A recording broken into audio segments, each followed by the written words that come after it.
Assalamualaikum warahmatullahi wabarakatuh. Saya Irwan Subahan Yusriyadin dari kelas Sistem Informasi tingkat 3 BASP.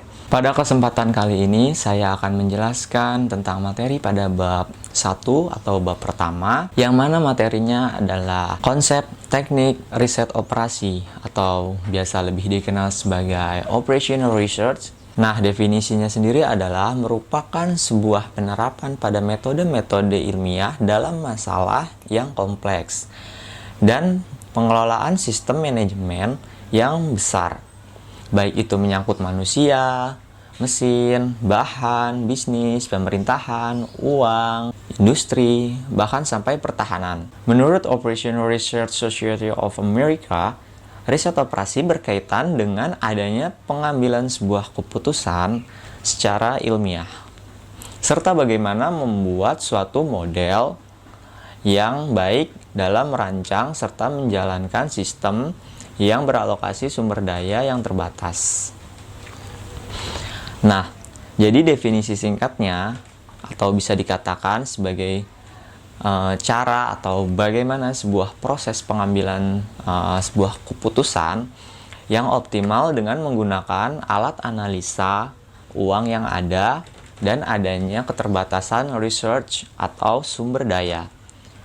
Nah, secara garis besar, kata operation dapat diartikan sebagai tindakan-tindakan yang diterapkan pada beberapa masalah atau hipotesis. Sedangkan kata riset atau research adalah suatu proses yang terorganisasi dalam mencari kebenaran masalah atau hipotesis. Jadi, riset operasi ini dapat diartikan juga sebagai sebuah aplikasi dari beberapa metode ilmiah untuk tujuan penguraian terhadap masalah-masalah yang kompleks yang akan muncul dalam pengarahan dan pengelolaan dari suatu sistem besar dalam bidang perindustrian, bisnis, pemerintahan, dan pertahanan atau militer. Nah, contoh-contoh permasalahan ataupun kasus yang merupakan lingkup riset operasional, misalnya persoalan biaya pemasaran berbagai produk, perencanaan produksi, persoalan atau masalah pencampuran, persoalan transportasi, persoalan antrian dan inventory, atau persoalan network planning, dan lain-lain. Nah, sejarah dari sistem riset operasi atau operational research ini pertama kali digunakan pada tahun 1940 oleh McCluskey dan Trafton di kota kecil Boudsey, Inggris.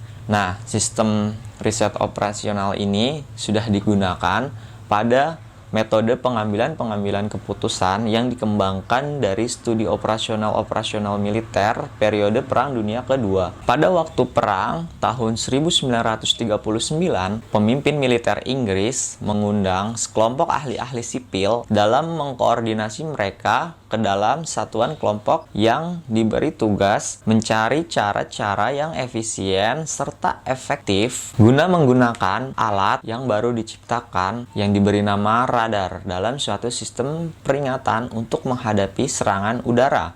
Nah, tim ahli Inggris ini dan tim-tim lain berikutnya melakukan percobaan atau research pada operations pada militer. Setelah keberhasilan tim riset operasional militer Inggris, Amerika Serikat juga ikut melanjutkan sebuah pengembangan tentang studi dalam riset operasional, yang hasilnya semakin banyak menyebut peneliti operasional militer yang mengaplikasikan pendekatan riset operasional dalam sebuah atau suatu permasalahan pertahanan nasional. Nah, beberapa teknik yang mereka kembangkan, mereka memasukkan suatu ilmu politik, matematik, ekonomi, teori probabilitas, dan statistik sebagai dasar dari teknik riset operasional. Setelah berakhirnya perang, keberhasilan tim peneliti operasional di bidang militer menarik perhatian dari para industriawan dalam dunia usaha yang semakin berkembang dan semakin kompleks. Perkembangan dunia usaha sangat terlihat jelas setelah revolusi industri. Industri semakin menjadi kompleks. Sumber daya yang dimiliki digunakan untuk berbagai kegiatan. Ketika organisasi di bidang industri semakin besar dan semua itu saling menggunakan sumber daya yang terbatas, keterbatasan sumber daya menyebabkan kepentingan masing-masing aktivitas atau bagian saling bentrok. Nah, Maka dari itu, pada tahun 1951, riset operasional diaplikasikan di dunia industri dan bisnis di Inggris dan juga di Amerika Serikat. Sejak saat itu, riset operasional memberikan dampak besar pada organisasi manajemen, baik jumlah maupun variasi aplikasinya bertumbuh dengan sangat cepat. Ada beberapa model dalam teknik riset operasi. Yang pertama adalah iconic atau physical model. Nah, iconic atau physical model ini adalah suatu penyajian fisik yang tampak seperti aslinya dari suatu sistem nyata dengan skala yang berbeda. Model ini mudah untuk dipahami, dibentuk, dan dijelaskan, tetapi sulit untuk memanipulasi dan tak berguna untuk tujuan peramalan. Biasanya menunjukkan peristiwa statik, contohnya dalam mempelajari sebuah atom dan warna yang tidak relevan. Kemudian, yang kedua, ada model analog. Analog model ini lebih abstrak dibanding model iconic karena tak kelihatan sama antara model dengan sistem nyata. Model analog lebih mudah untuk memanipulasi dan dapat menunjukkan situasi dinamis. Contohnya, pada peta dengan bermacam-macam warna di mana perbedaan warna menunjukkan perbedaan ciri. Misalnya biru menunjukkan air, kuning menunjukkan pegunungan, hijau sebagai dataran rendah, dan lain-lain. Yang ketiga, ada matematik model.